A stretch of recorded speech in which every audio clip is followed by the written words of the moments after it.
본문인 시편 1편은 총 150편이나 되는 시편 전체의 가운데 첫 번째로 나오는 시편입니다.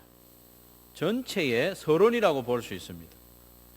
하나님을 노래하고 하나님을 예배하는 시편들 가운데 가장 첫 번째로 나오는 시편 1편은 수치상으로 150분의 1 그 정도의 의미를 훨씬 뛰어넘습니다.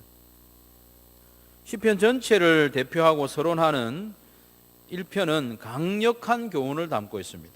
그게 뭐냐 하면 성도들의 예배와 찬송과 기도는 하나님의 말씀에 근거해야 한다는 교훈입니다. 뿐만 아니라 우리의 일상적인 삶, 기도, 또 애쓰는 그런 몸부림, 이런 것들도 다 하나님의 말씀에 근거해야 한다고 우리에게 가르쳐주고 있습니다. 우리의 열심이나 지혜나 전통에 따른 예배가 아닌 하나님의 말씀에 근거한 예배, 하나님의 말씀이 지지하는 예배, 또 하나님의 말씀에 따라 아는 바 된 그 하나님을 바로 예배하는 예배, 그것을 우리에게 요구하고 있는 것이죠. 지난 주일에 우리는 하나님이 찾으시는 예배자라는 제목의 말씀을 들었습니다. 오늘은 어떻게 하면 하나님이 찾으시는 예배자가 좀 더 잘 될 수 있을까?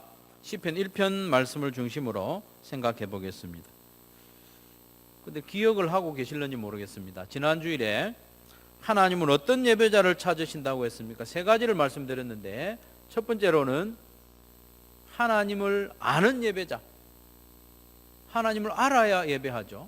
두 번째로는 삶으로 준비하는 예배자, 한 주간의 삶 가운데 손이 깨끗하고 마음이 청결한 그런 삶을 살아온 흔적을 가지고 예배에 나온 성도들을 찾으신다. 세 번째로는 삶 자체가 예배인 예배자, 예배자로 살아가는 예배자를 하나님이 찾으신다고 했습니다. 여러분, 하나님을 제대로 예배하려면 우선 하나님이 어떤 분이신지 알아야 하지 않겠습니까? 우리가 평소에 누군가를 칭찬하고 또 누군가에게 감사의 인사를 한마디 해도 그 사람이 누군지 알아야 칭찬할 수 있고, 그 사람이 내게 베풀어 주신 은혜가 뭔지 알아야 감사를 제대로 할 수 있지 않습니까? 예배도 마찬가지입니다. 칭찬은 고래도 춤춘다는 말 믿고 무턱대고 자기 마음대로 칭찬할 수는 없지 않습니까? 무턱대고 대단합니다, 훌륭합니다, 이렇게 칭찬을 하면 칭찬을 듣는 사람이 뭘 말하는 거지? 뭐가 훌륭하다는 거지? 이렇게 의문을 가질 수 있다는 겁니다. 우리의 칭찬과 감사는 구체적이어야 하고 적실해야 합니다. 예를 들면 우리 목녀님의 음식 솜씨는 최고입니다, 이렇게 칭찬을 하거나 감사하면 목녀가 뭘 칭찬하는지 알죠. 우리 목자님의 유머는 언제 들어도 재미가 있습니다. 재미가 있는지 없는지 모르지만 재미가 있습니다, 이렇게 칭찬할 수 있죠. 형제님이 설거지를 하면 자매들이 설거지 했을 때보다 훨씬 깨끗합니다, 이렇게 칭찬을 하면 칭찬을 듣는 사람이 뭘 칭찬하는지도 알고 또 그것으로 마음이 기뻐질 수가 있는 거죠. 하나님께 대한 찬양과 예배도 마찬가지입니다. 무턱대고 찬양할 수 없습니다.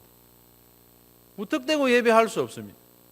하나님을 알아야 하나님을 제대로 찬양할 수 있고, 하나님을 알아야 우리의 예배가 풍성해질 수 있습니다. 그러면 어떻게 하면 하나님에 대해서 잘 알 수 있을까요? 무엇을 통하여 알 수 있겠습니까? 가장 기본적으로 말씀을 통하여 하나님을 알 수 있습니다. 물론 우리가 예배를 드리는 동안에 하나님이 어떤 분이신지 점점 깨달아갈 수 있습니다. 기도를 하면서 하나님에 대해서 경험할 수 있습니다. 그러나 가장 중요한 것은 말씀을 통하여 하나님을 잘 알 수 있습니다. 왜냐하면 하나님께서 자신을 말씀으로 우리에게 계시해 주셨기 때문입니다. 우리는 말씀을 통하여 하나님이 천지를 창조하셨음을 알게 됩니다. 물론 자연 만물을 보면서 이렇게 신기한 자연을 보니까 누군가가 만들었구나, 신적인 어떤 분이 만드셨구나 짐작할 수 있겠지만, 우리는 성경을 통해서 하나님이 6일 동안 세상을 만드셨고 질서 있게, 그리고 거룩하고 아름답게 만드셨다는 것을 말씀을 통하여 알 수 있습니다. 그 하나님을 알 때에 하나님을 제대로 찬송할 수 있는 것이죠. 주 하나님 지으신 모든 세계 참 아름답고 질서 있고 놀랍다 찬양하며 예배할 수 있는 것처럼, 말씀을 통하여 우리는 하나님을 알아야 제대로 된 예배를 드릴 수가 있습니다.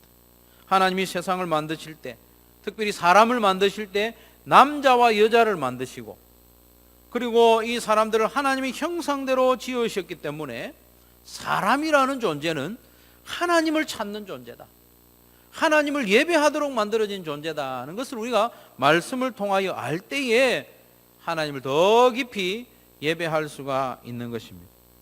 성경을 보면 또 노아 홍수에 대한 이야기도 나와요. 하나님이 홍수를 통하여 인류를 심판하실 만큼 죄를 미워하시는구나, 하나님은 죄를 미워하시는구나, 그것을 알면 우리의 삶이 어떻게 됩니까? 죄를 좀 멀리 하려고 애를 쓰는 삶으로 나아갈 수가 있게 되는 것입니다. 하나님은 아브라함을 부르시고 그에게 약속하신 바를 하나씩 이루어가는 것을 보면서 하나님은 약속하신 것을 반드시 이루는 분이구나, 그 하나님을 알 때에 우리의 예배가 올바라지는 것이죠. 홍해를 가르시고 요단강을 마르게 하시고 여리고를 무너뜨리면서 마침내 가나안 땅을 선물로 주시는 하나님, 우리를 인도하셔서 천국으로 반드시 인도하실 것을 믿게 되므로 이 말씀을 통하여 하나님을 더 잘 예배할 수가 있게 되는 것입니다.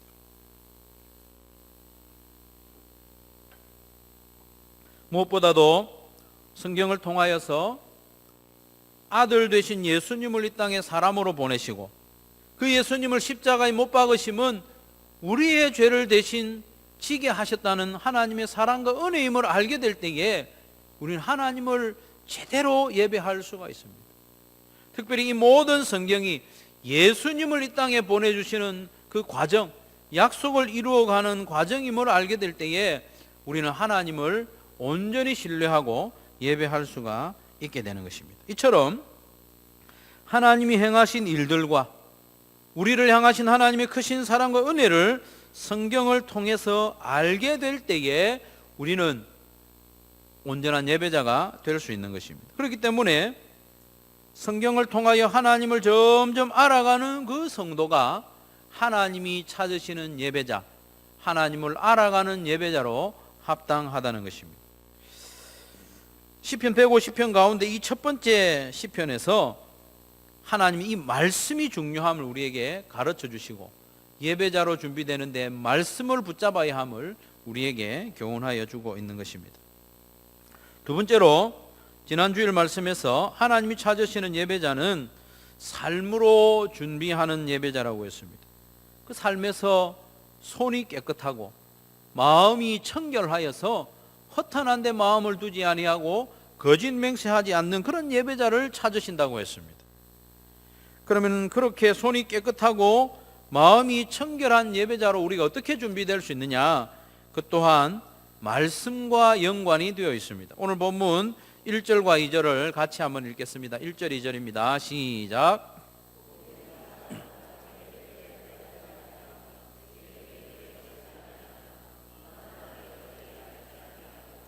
오직 여호와의 율법을 즐거워하여 그의 율법을 주야로 묵상하는 자로다. 아멘. 1절 말씀에 나오는 이 복 있는 사람, 이 사람이 바로 손이 깨끗하고 마음이 청결한 하나님이 찾으시는 예배자인 것이죠.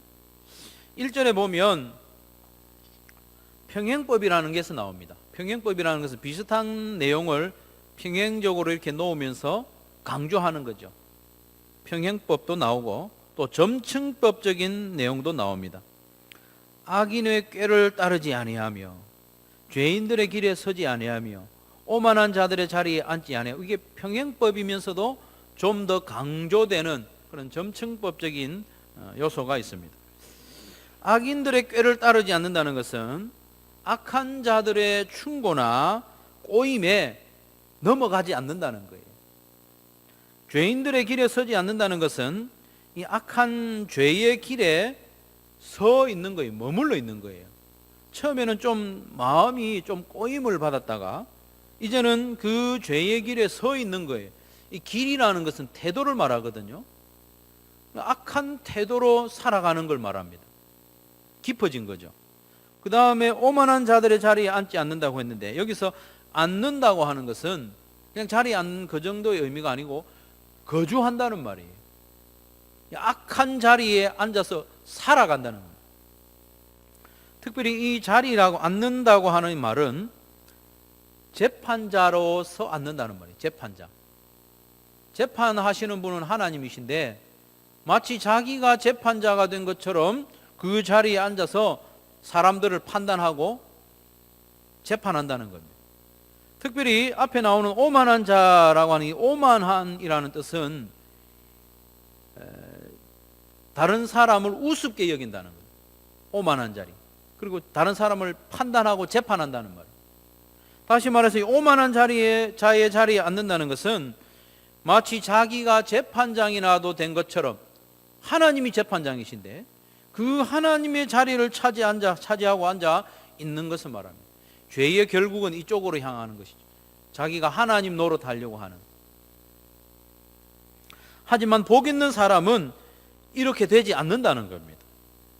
복 있는 사람은 악한 자의 꼬임에 넘어가지도 않고 죄의 길에 서 있지도 않고 오만한 자리, 재판자의 자리에 앉아서 다른 사람을 업신여기거나 판단하지 않는다는 것입니다.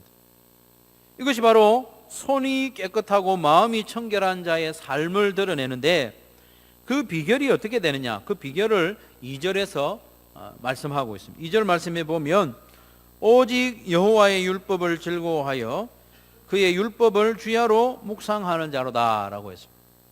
1절에 손이 깨끗하고 마음이 청결한 자의 모습을 이야기하면서 2절에서는 그렇게 되는 비결 이야기합니다.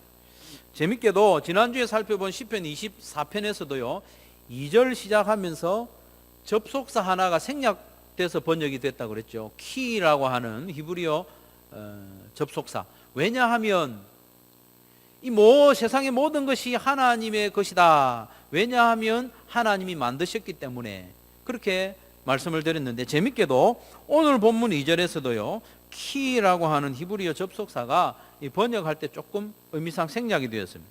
왜냐하면 복 있는 사람은 악인들의 꾀를 따르지 아니하며 죄인들의 길에 서지도 않고 오만한 자의 자리에도 앉지 않는다.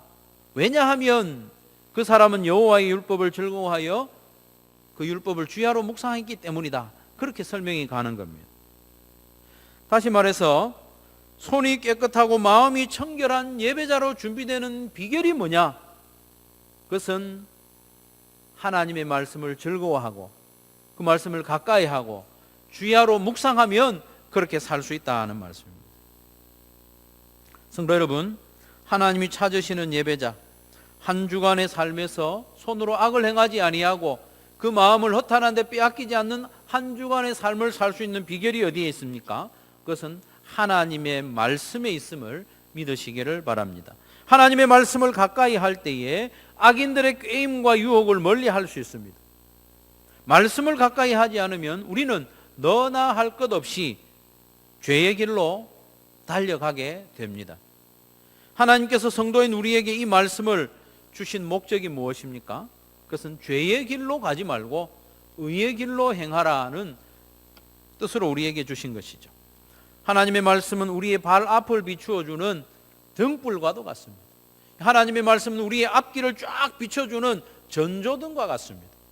그래서 하나님의 말씀을 가까이 하지 않으면 우리는 아무데나 밟고 살아가게 되는 것입니다. 이것이 무엇인지도 모르고 밟고 지나가는 것이죠. 그러니 하루가 다 지나도록, 또 한 주간이 다 지나도록 말씀 한 절 안 읽고 살았다는 것은 무엇을 의미합니까? 말씀을 멀리하며 살았다는 것이죠. 말씀에 비추임 없이 자기 마음대로 살았다는 의미입니다. 우리가 밟고 지나온 것을 돌아보면 손이 깨끗하지 못하고 우리의 마음이 청결하지 못하며 마음을 허탄한 데 주고 살아온 발자국이 보일 것입니다. 하나님의 말씀을 가까이 하지 않으면 자동적으로 세상의 풍조를 가까이 하게 되어 있습니다. 우리가 보는 것, 우리가 듣는 것, 경험하는 모든 것에서 세상의 풍조를 따라갈 수밖에 없는 것이죠. 교과서에 나오는 것이라고 다 옳은 것이 아니라고 말씀드렸습니다. TV에 나온다고 해서 우리에게 유익한 것이 아닙니다. 교과서에 나오는 것도 무신론과 진화론의 뿌리를 둔 것이고, TV에 나오고 모든 문화, 우리에게 다가오는 귀에 들리고 눈에 보이는 모든 것들은 무신론과 진화론의 뿌리를 두고 있기 때문에 그것을 무심코 받아들이면 하나님과 멀어지는 삶을 살 수밖에 없는 것이죠. 우리가 듣기에 솔깃하다고 다 우리에게 유익한 것이 아닙니다. 그렇지 않습니까? TV나 영화나 모든 광고나 이런 것들은 뒤에 세력이 있습니다. 가깝게는 우리를 소비자로 여기는 세력이 있습니다. 우리를 소비자로 여겨서 우리를 꼬드기는 거예요. 꼬드겨서 자기들이 내놓은 상품들을 구매하도록 하는 겁니다. 그래야만 우리가 행복하고 의미 있는 삶을 사는 것처럼 우리를 꼬드깁니다. 그 한 칸 더 너머에는 악한 사단이 자리 잡고 있습니다.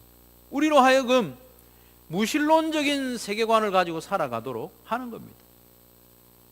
요즘 문화적인 트렌드가 욜로라는 이야기가 있습니다. 내 인생은 한 번밖에 없다. 그러니까 지금 즐겨야 된다. 10년 뒤에, 20년 뒤에를 생각해서 뭔가 준비하는 것은 지혜로운 것이 아니다. 지금 즐겨야 되고 지금 소비해야 된다고 이렇게 우리를 부추기지 않습니까? 욜로라는 것이 라디오를 틀어도 TV를 틀어도 다 우리에게 보입니다. 말씀을 가까이 하지 않으면 그것이 옳은 것처럼 보입니다. 10년 뒤도 없고 20년 뒤도 없다고 부추기는 이 세상에 영원한 세상을 바라보면서 살아갈 수 있도록 우리가 어떻게 준비할 수 있겠습니까? 그러니 말씀으로 우리는 무장해서 분별력을 키워야 됩니다. 말씀으로 무장하지 않으면 죄인 줄도 모르고 범합니다. 나도 모르게 하나님을 멀리하고 허탄한 데 마음을 빼앗긴 채로 하루하루 살아갈 수밖에 없는 것이죠. 그러니 우리는 하나님의 말씀을 즐거워하고 사랑하며 무시로 묵상하고 그 가운데 기록된 말씀대로 살아가려고 애를 쓸 때에 준비된 예배자, 손이 깨끗하고 마음이 청결한 삶을 열매를 가지고 하나님 앞에 예배자로 나올 수가 있는 것이죠. 세 번째로 하나님이 찾으시는 예배자, 일상 가운데서도 예배자로 사는 성도가 되는 것도 말씀과 연관이 있습니다. 말씀이 아니면 안 됩니다. 3절을 보시면 그는 시냇가에 심은 나무가 철을 따라 열매를 맺으며 그 잎사귀가 마르지 아니함 같으니 그가 하는 모든 일이 다 형통하리로다. 아멘. 여러분, 시냇가에 심은 나무의 가장 큰 특징이 뭘까요?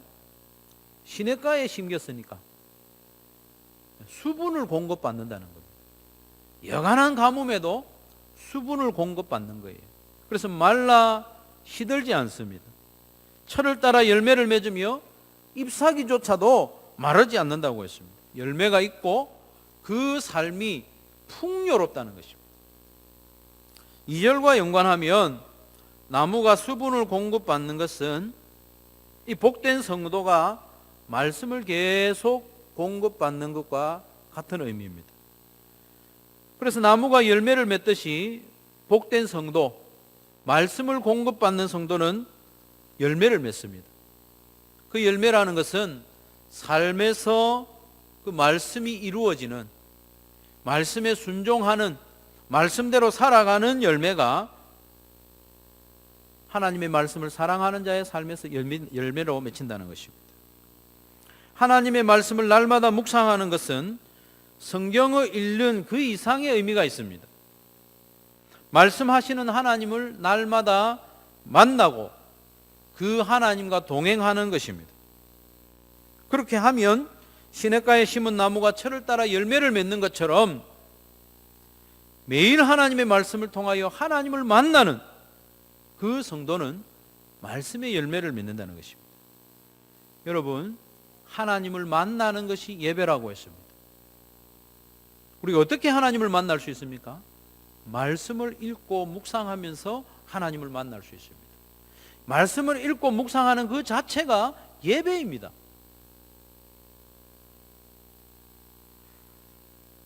하나님이 찾으시는 예배자가 되기 위해서 우선 우리는 성경을 통해서 하나님을 점점 더 알아가야 하겠습니다.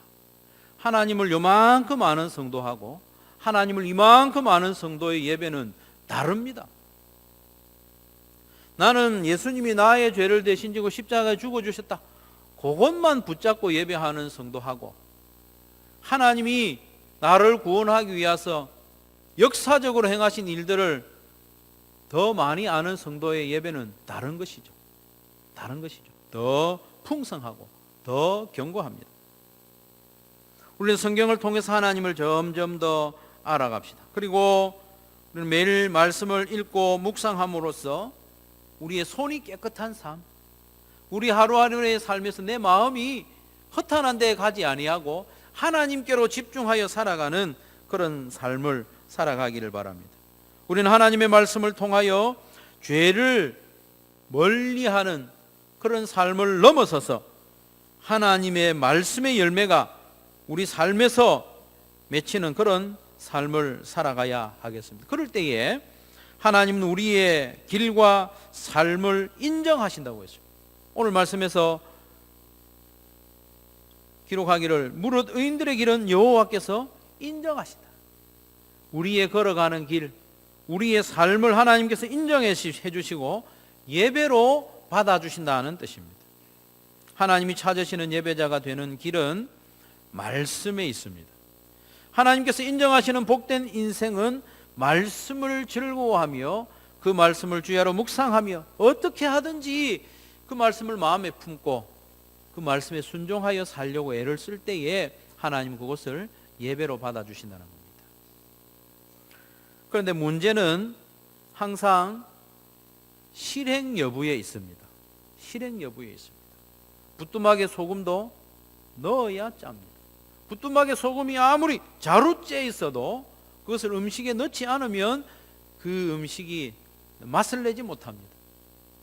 말씀이 중요하다는 것을 우리가 알지만은 실제로 우리의 삶에서 말씀을 펴서 읽지 않으면 소용이 없다는 것입니다.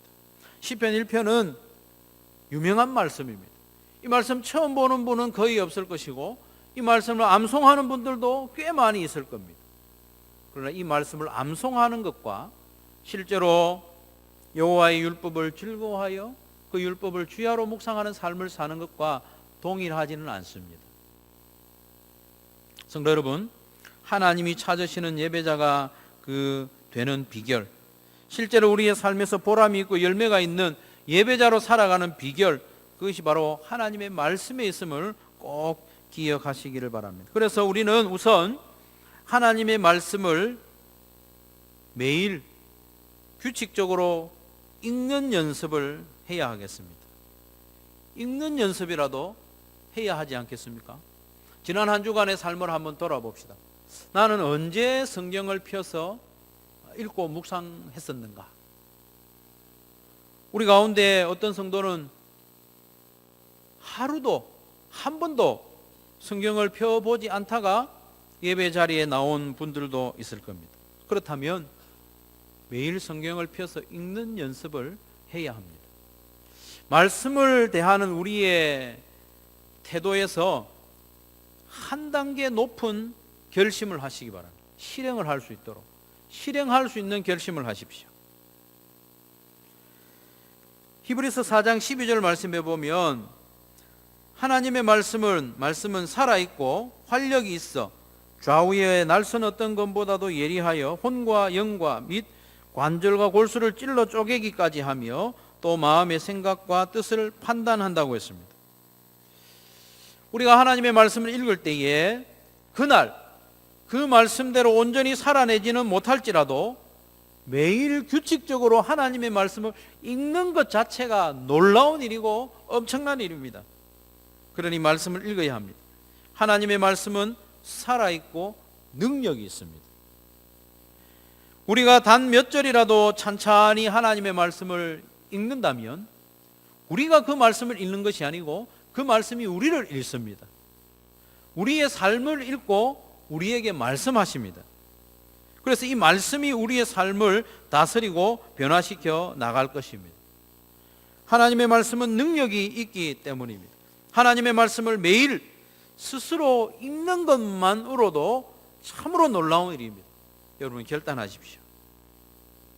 매일 성경, 우리 교회에서 단체로 하고 있는 큐티책 매일 성경이라도 매일 읽고 묵상하시기를 바랍니다. 읽을 때 하나님은 어떤 분이신가에 집중해서 읽으십시오. 하나님은 어떤 일을 행하셨고, 하나님은 어떤 성품이시고, 하나님이 나에게 원하시는 게 뭔지 거기에 집중해서 읽다 보면 하나님을 알게 됩니다. 좀 더 알게 됩니다. 하나님이 이것을 기뻐하시는구나. 그러면 그것을 행하는 거죠. 그게 바로 예배입니다. 하나님이 나에게 무엇이라고 당부하시는지 살피면서 찬찬히 읽어 나가시길 바랍니다. 그러면 우리의 일상 가운데서 조금씩 우리의 손이 깨끗해집니다. 깨끗해지지 않을 수가 없어요. 거룩하신 하나님의 말씀을 매일 읽는데 손이 깨끗해지지 않을 수가 없어요. 우리의 마음이 청결해지지 않을 수 없습니다. 하나님의 말씀을 매일 읽는데 그 마음이 자꾸 허탄한 대로 갈 수가 없는 것이죠. 말씀을 매일 읽어야 됩니다. 여러분, 세계적인 작가 마크 트웨인이라는 분이 있습니다.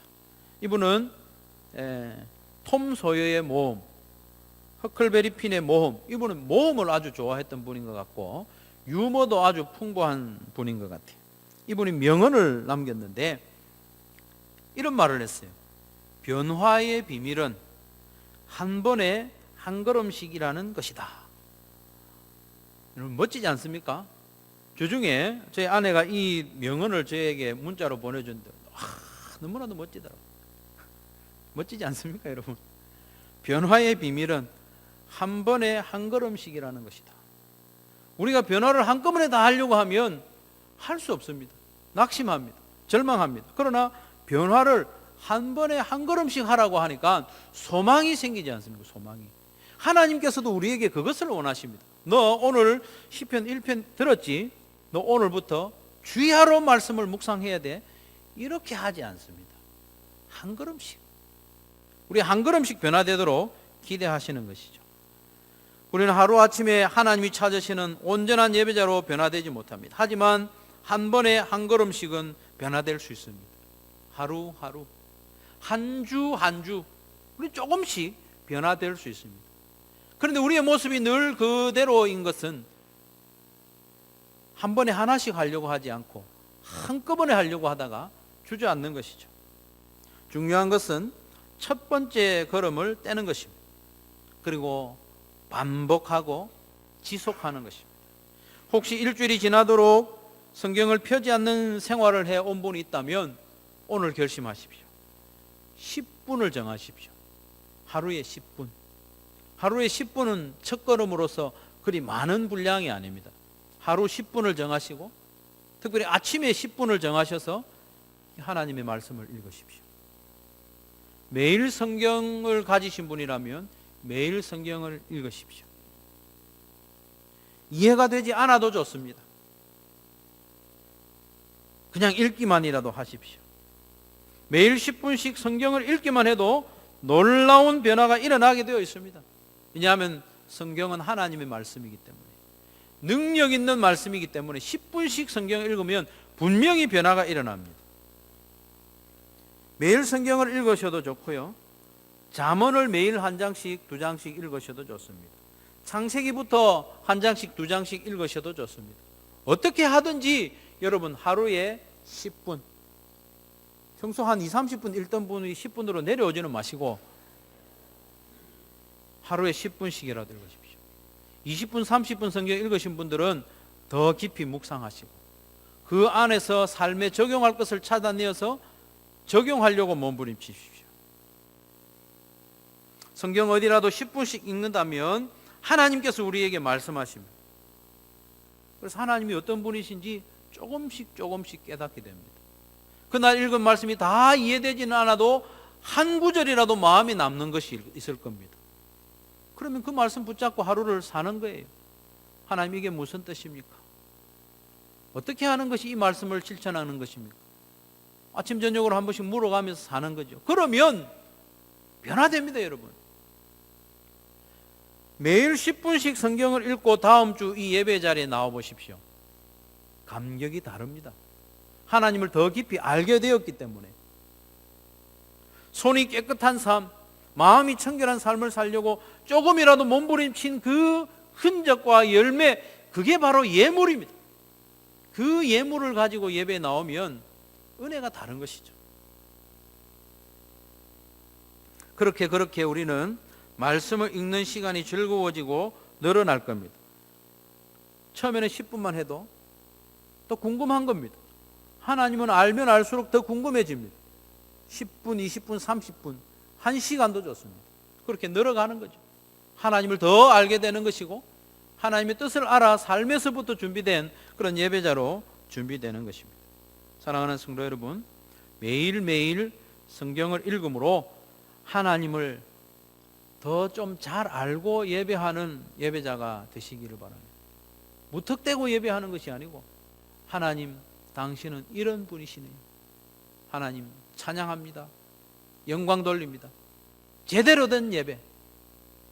매일매일 성경을 읽음으로 손이 깨끗하고 우리의 마음이 청결한 삶의 그 열매, 풍성하지는 않아도 이 악한 세상에서 하나님, 그래도 제가 이 손으로 죄를 지었지 않으려고 애를 썼습니다. 내 마음을 하나님께 두려고 애를 썼습니다. 그런 삶의 열매를 가지고 그것을 제물로 하나님께 예배자로 나올 수 있기를 바랍니다. 매일매일 성경을 읽음으로써 삶에서부터 하나님과 동행하고 삶 자체가 하나님을 예배하는 예배자로 살아가는 저와 여러분 되시기를 주님의 이름으로 축원합니다.